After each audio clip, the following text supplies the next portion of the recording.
Egi Effendi. Nama saya Nafisa Fajilatun Hasanah. Nama saya Hashim Musa Najmi. Kami dari kelompok 5 perpajakan kelas angka 474 akan menjelaskan tentang PPh pasal 21 tentang pegawai tetap.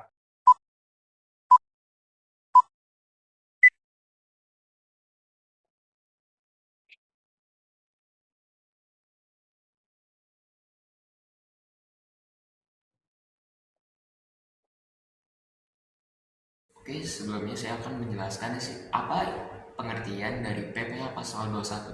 Nah, sebelum masuk ke pengertian PPh pasal 21, kita perlu tahu terlebih dahulu apa sih yang dimaksud dengan penghasilan. Nah, penghasilan adalah tambahan kemampuan ekonomis yang diterima atau diperoleh wajib pajak, baik berasal dari Indonesia maupun luar Indonesia, yang dapat dipakai untuk kegiatan konsumsi atau untuk menambah kekayaan wajib pajak yang bersangkutan. Nah, setelah itu kita masuk ke pengertian PPh pasal 21. Berdasarkan peraturan DJP pajak penghasilan pasal 21 adalah pajak atas penghasilan berupa gaji, upah honorarium, tunjangan, dan pembayaran lain dengan nama dan dalam bentuk apapun sehubungan dengan pekerjaan atau jabatan, jasa, dan kegiatan yang dilakukan oleh orang atau pelaku subjek dalam negeri. Dan selanjutnya saya akan menjelaskan pemotong-pemotong PPh pasal 21. Di antaranya adalah pertama, pemberi kerja yang terdiri dari orang pribadi dan badan, baik merupakan pusat maupun badan, perwakilan atau unit yang membayar gaji, upah honorarium, tunjangan, dan pembayaran lain dengan nama dan dalam bentuk apapun sebagai imbalan atas sehubungannya dengan pekerjaan atau jasa yang dilakukan oleh pegawai atau bukan pegawai. Yang kedua adalah bendahara atau pemegang kas pemerintah, yaitu yang membayarkan imbalan sehubungan pekerjaan, jasa, atau kegiatan. Yang ketiga adalah dana pensiun, yaitu badan penyelenggara jaminan sosial seperti tenaga kerja dan badan-badan lain yang membayar uang pensiun dan tunjangan hari tua atau jaminan hari tua.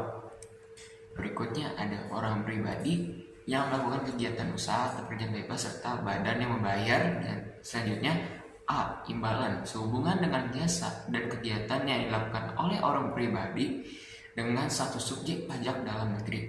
Berikutnya sehubungan dengan kegiatan dan jasa yang dilakukan oleh orang pribadi dengan status subjek pajak luar negeri. C. Selanjutnya, imbalan lain kepada peserta pendidikan, pelatihan, dan magang. Poin selanjutnya, penyelenggara kegiatan yang membayar honorarium, hadiah, atau penghargaan dalam bentuk apapun kepada wajib pajak orang pribadi dalam negeri berkenaan dengan suatu kegiatan. Berikutnya yang bukan pemotong PPh pasal 21. Yang pertama adalah kantor perwakilan negara asing seperti duta besar negara lain, kantor-kantor negara lain yang berada di Indonesia. Yang kedua, organisasi internasional yang telah ditetapkan oleh Menteri Keuangan seperti PBB, WHO, UNHCR yang untuk organisasi kemanusiaan. Yang ketiga, pemberi kerja orang pribadi yang tidak melakukan kegiatan usaha atau pekerjaan bebas yang semata-mata mempekerjakan orang pribadi untuk melakukan pekerjaan rumah tangga atau pekerjaan bukan dalam rangka melakukan kegiatan usaha atau pekerjaan bebas. Selanjutnya saya akan menjelaskan subjek pajak. Di antaranya ada satu, pegawai. Yang kedua adalah penerima uang pesangon, pensiun, atau manfaat uang pensiun, tunjangan hari tua atau jaminan hari tua, termasuk ahli warisnya. Yang ketiga adalah bukan pegawai. Di antaranya tenaga ahli yang melakukan pekerjaan bebas seperti akuntan, pengacara, arsitek, dan lain-lain. Yang kedua pemain musisi. Yang ketiga pembawa acara, host, MC, untuk olahraga. Dan selanjutnya ada olahragawan seperti pemain bola, pemain basket, dan lain-lain. Lanjutnya 4. WP yang ikut kegiatan lomba atau kegiatan rapat. Berikut yang bukan subjek pajak. Di antaranya ada satu, pejabat perwakilan diplomatik dan konsulat atau pejabat lain dari negara asing, dan juga orang-orang yang diperbantukan kepada mereka yang bekerja dan bertempat tinggal bersama dengan syarat bukan warga negara Indonesia Kedua, tidak memperoleh penghasilan di luar jabatan. Ketiga, ada perlakuan timbal balik.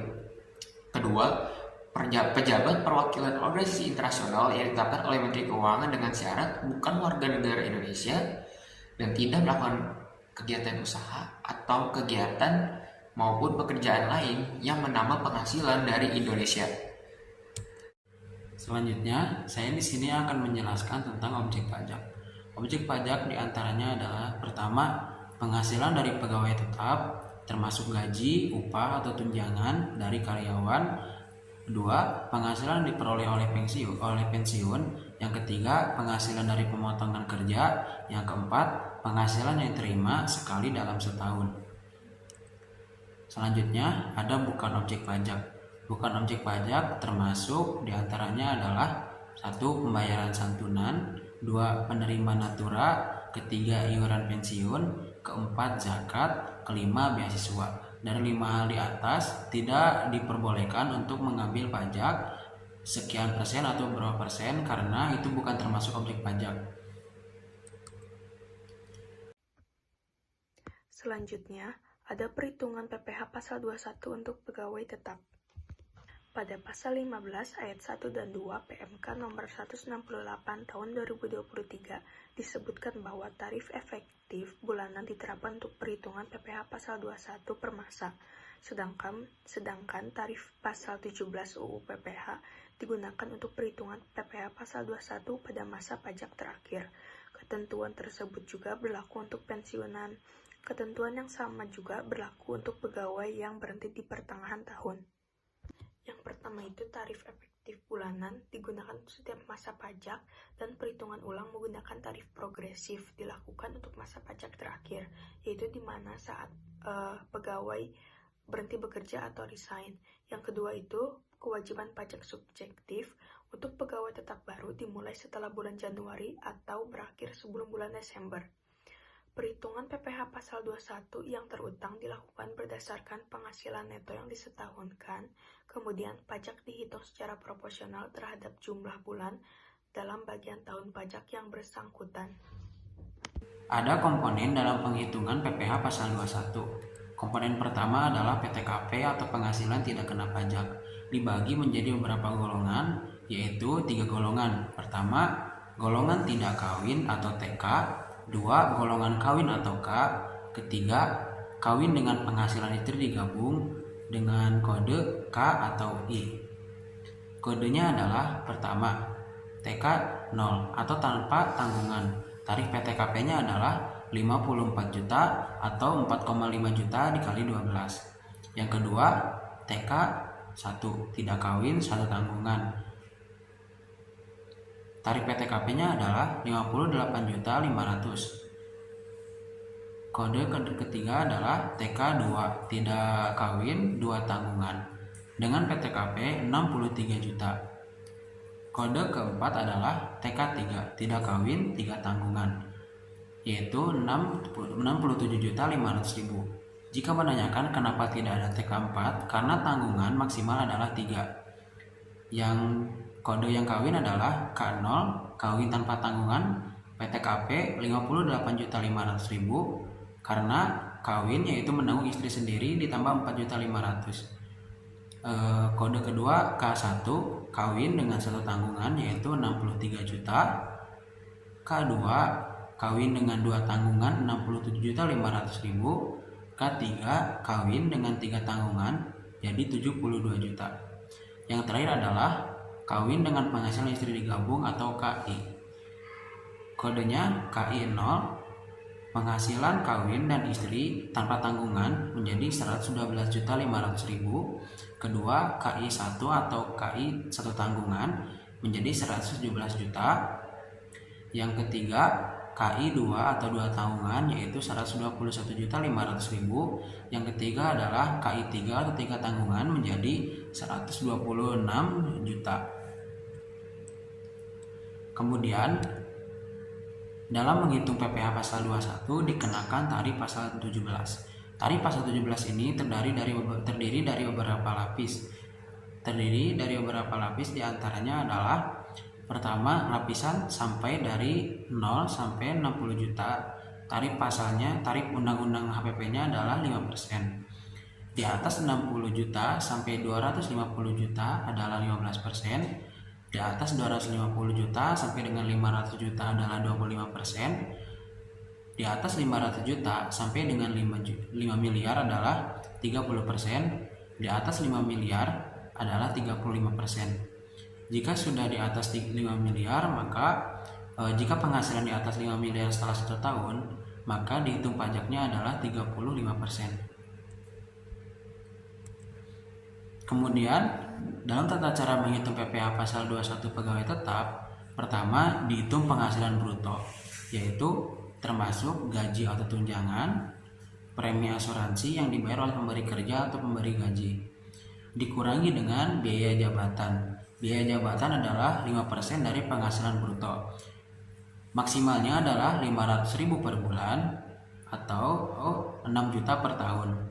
Jika biaya jabatannya dalam 1 bulan itu 650.000 atau di atas 500.000, maka tetap maksimal 500.000 per bulan. Jika di bawah 500.000, maka tulis dengan nominal aslinya. Contoh 450.000 per bulan, maka tulis 450.000 per bulan. Kemudian menjadi penghasilan bruto dikurangi dengan biaya jabatan dan biaya pensiun, jadi penghasilan neto. Dikurangi dengan PTKP yang tadi dibagi beberapa kategori seperti kawin, tidak kawin, dan kawin memiliki tanggungan atau kawin dengan penghasilan istri digabung. Kemudian dihitung dengan penghasilan kena pajak dan tata cara menghitungnya menggunakan tarif PPh pasal 17. Penghasilan bruto. Tadi kan saya menyebutkan penghasilan bruto dalam tata cara menghitung PPh pasal 21. Penghasilan bruto adalah penghasilan yang diterima atau diperoleh setiap wajib pajak atas pekerjaan yang dilakukannya dalam 1 tahun pajak dari pemberi pajak. Unsur-unsur pendapat bruto adalah pertama, penghasilan rutin. Penghasilan rutin termasuk gaji pokok atau tunjangan. Kedua, penghasilan tidak rutin. Penghasilan tidak rutin termasuk yang diberikannya tidak dalam 1 bulan sekali. Contohnya seperti bonus, tunjangan hari raya, atau upah lembur. Ketiga, iuran BPJS atau premi yang dibayarkan perusahaan. Selanjutnya ada pengurangan penghasilan bruto. Pengurangan penghasilan bruto, biaya pengurangan penghasilan pertama ada biaya jabatan yaitu 5% dari penghasilan bruto atau maksimal 6 juta per tahun, 500.000 per bulan. Kedua ada biaya pensiun maksimal 2,4 juta per tahun atau 200.000 per bulan. Ketiga, iuran BPJS yang dibayarkan oleh karyawan. Di sini saya akan menjelaskan contoh pertama. Dari soal itu, Reto pada tahun 2016 bekerja pada perusahaan PT Jaya Abadi dengan memperoleh gaji sebulan 5.750.000 dan membayar iuran sebesar 200.000. Kemudian Reto menikah tetapi belum mempunyai anak. Pada bulan Januari, penghasilan Reto dari PT Jaya Abadi itu hanya dari gaji. Lalu perhitungan PPh pasal 21 bulan Januari adalah sebagai berikut. Yang pertama itu gaji Rito itu 5.750.000 dikurangi dengan pengurangan dari yang pertama itu biaya jabatan sebesar 5% dikali dengan gaji yaitu 5.750.000, hasilnya 287.500.000. Yang kedua itu iuran pensiun Rito itu kan 200.000. Kemudian gaji bruto Rito itu kan 5.750.000 dikurangi hasil dari pengurangan biaya jabatan dan biaya iuran itu sebesar 487.500 dikurangi penghasilan bruto menghasilkan 5.262.500.000 yang merupakan penghasilan neto sebulan. Kemudian penghasilan neto setahun itu 5.262.500.000 dikali 12 yang menghasilkan sebesar 63.150.000. Kemudian pada perhitungan PTKP setahun untuk wajib pajak sendiri itu 54 juta. Kemudian ditambah karena Rito sudah menikah ditambah sebesar 4.500.000. Hasil dari untuk wajib pajak sendiri dan tambahan karena menikah itu menghasilkan 58.500.000. Hasil dari PTKP setahun dikurangi dari penghasilan neto setahun Rito menjadi 63.150 dikurangi dengan 58.500 menghasilkan 4.650. Maka PKP Rito itu sebesar 4.650. Kemudian Rito mendapatkan kena tarif pajak pasal 17 pada lapis pertama yaitu 0 sampai 60 juta sebesar 5%. Jadi PKP Rito itu 5% dikali dengan 4.650 menghasilkan 232.500. Lalu kita mencari untuk satu bulannya di bulan Januari, yaitu 232.500 dibagi dengan 12 menghasilkan 19.375 perak. Jadi, pajak PPh pasal 21 bulan Januari Rito itu sebesar 19.375 perak. Ini soal yang kedua. Oke, kita langsung ke soal kedua ya. Yang pertama-tama itu,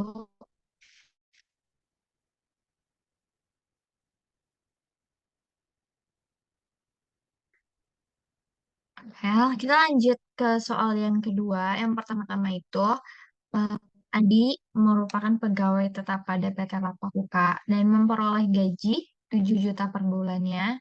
Lalu perusahaan mengikuti program BPJS Ketenagakerjaan dan Kesehatan, premi jaminan kecelakaan JKK, dan premi jaminan kematian JKM. Dibayar oleh perusahaan dengan jumlah masing-masing 0,24% dan 0,30% dari gaji. Perusahaan menanggung iuran jaminan hari tua setiap bulan sebesar 3,7%. Sedangkan Andi membayar sendiri iuran CHT sebesar 2% dari gaji setiap bulan. Premi BPJS Kesehatan dibayar oleh perusahaan sebesar 4% dan dibayarkan oleh Andi sebesar 1% tiap bulannya. Perusahaan membayar iuran pensiun untuk Andi ke dana pensiun yang pendiriannya telah disahkan oleh Menteri Keuangan.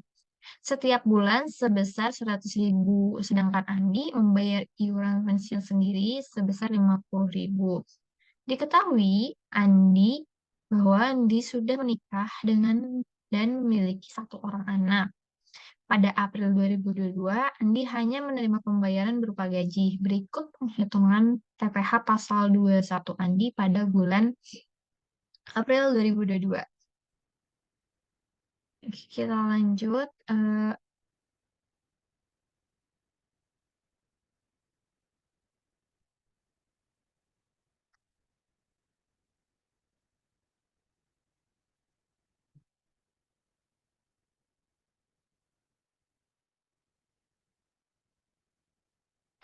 Oke, lanjut ya. Yang pertama itu, gaji sebulan Andi tadi 7 juta. Kemudian JKK-nya 0,24%, itu dari 7 juta dikali 0,24%. Jadi hasilnya 16.800. Kemudian yang premi JKM 0,3% dikali 7 juta, itu mendapatkan 21.000. Kemudian premi BPJS Kesehatan 4% dari 7 juta dikali 4% itu memiliki 280.000. Lalu, jadilah penghasilan bruto.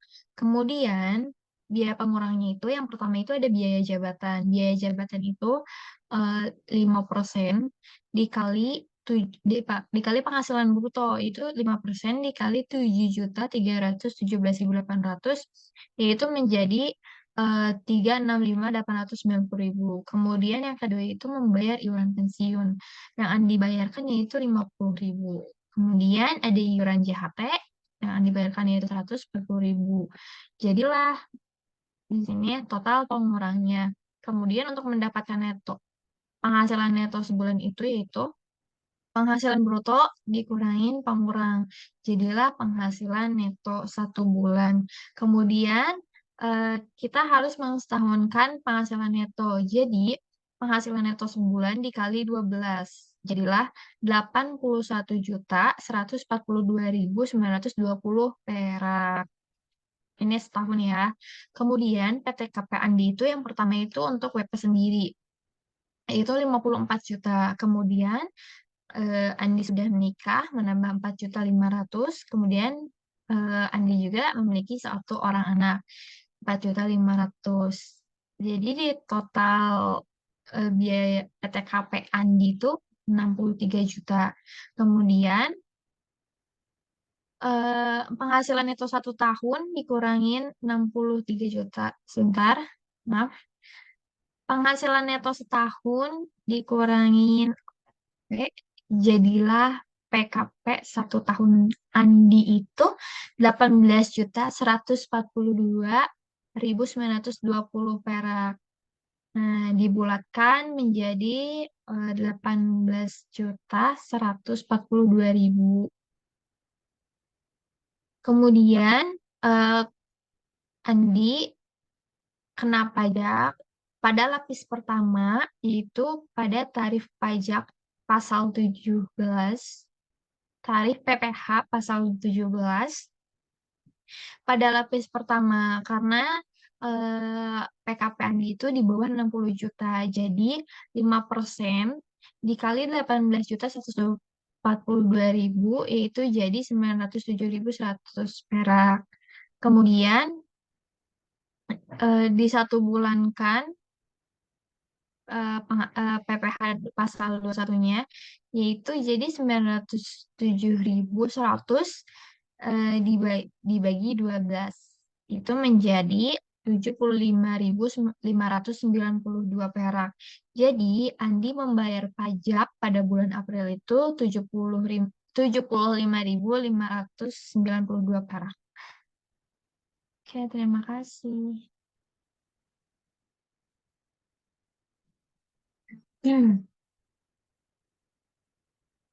Oke, untuk sekarang itu pada soal nomor 2, contoh soal yang kedua, yang itu soalnya adalah Tommy bekerja di Universitas Nusantara. Ia memperoleh gaji sebulan berupa gaji pokok 6 juta. Berarti gaji per bulannya 6 juta. Mendapatkan gaji per bulannya 6 juta. Bayar pensiun sebesar 100.000 per bulannya.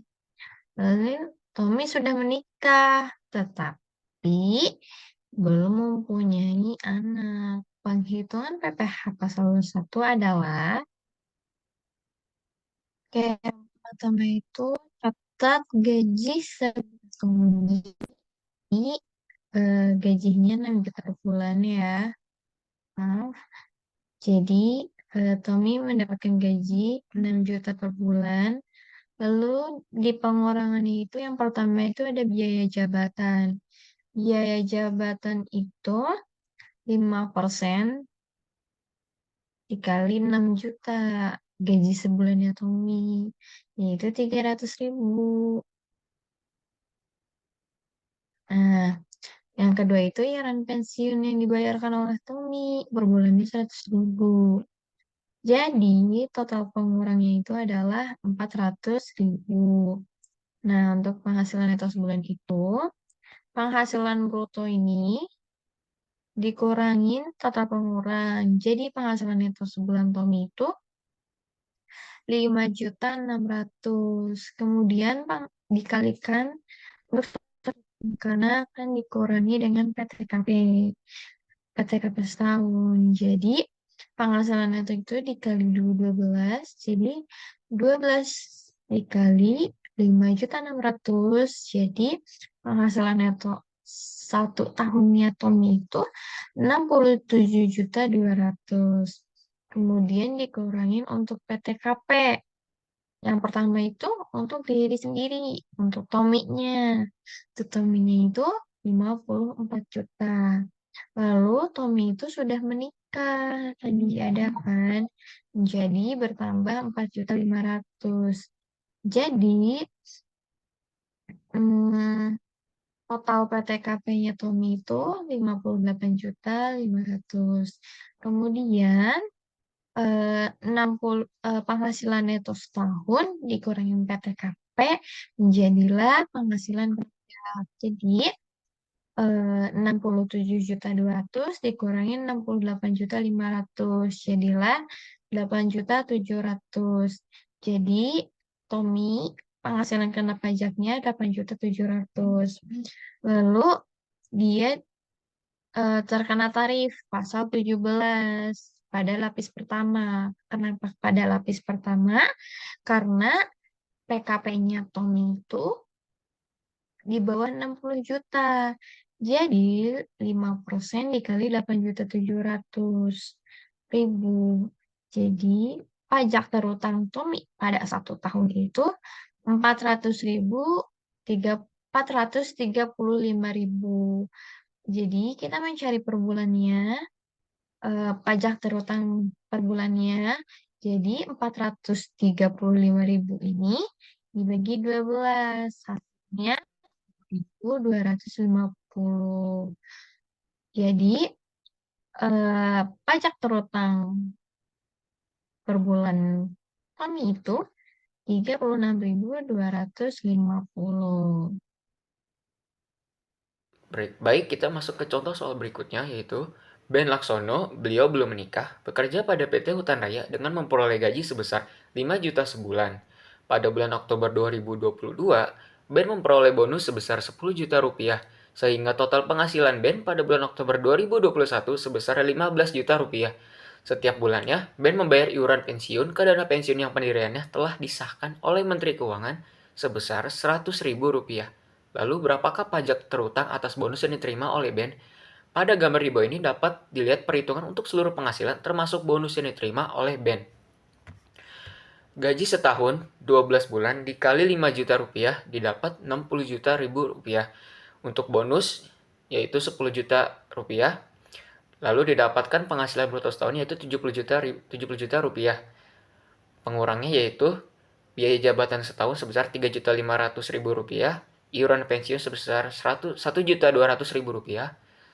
Lalu penghasilan neto setahunnya adalah 70 juta dikurang pengurangnya totalnya yaitu 4.700.000 rupiah, didapatkan total 65.300.000 rupiah. Lalu untuk PTKP-nya sendiri adalah TK 0. Untuk WP sendiri yaitu 54 juta. Penghasilan kena pajak setahunnya adalah penghasilan neto setahun dikurang PTKP itu sendiri didapat 11.300.000 rupiah. Lalu PPh pasal 21 terutangnya adalah 5% dikali 11.300.000 rupiah didapat 565.000 rupiah. Selanjutnya kita akan menghitung PPh pasal 21 atas penghasilan teratur Ben saja, yaitu gaji setahun 12 bulan dikali 5 juta didapat 60 juta. Jadi penghasilan bruto setahunnya adalah 60 juta. Kita masuk ke pengurangnya yaitu biaya jabatan setahun sebesar 3 juta rupiah. Iuran pensiun setahun yaitu 1.200.000 rupiah. Totalnya adalah pengurangnya 4.200.000 rupiah. Lalu penghasilan neto setahunnya adalah 60 juta dikurang 4.200.000 rupiah. Didapat 55.800.000 rupiah. Lalu untuk PTKP-nya adalah TK 0, untuk wajib pajak sendiri yaitu 54 juta. Jadi penghasilan kena pajak setahunnya yaitu penghasilan neto setahun dikurang PTKP 55.800.000 rupiah dikurang 54 juta. Didapat 1.800.000. Lalu PPh pasal 21 terutangnya yaitu 5% dikali 11.300.000 rupiah sama dengan 90.000. Lalu total, jadi kesimpulannya apa? PPh pasal 21 atas bonus dihitung dari selisih perhitungan tersebut. Maka dari itu, PPh pasal 21 yang terhutang atas bonus yang diterima oleh Ben adalah 565.000 dikurang 90.000 didapat hasilnya 475.000. Sekian.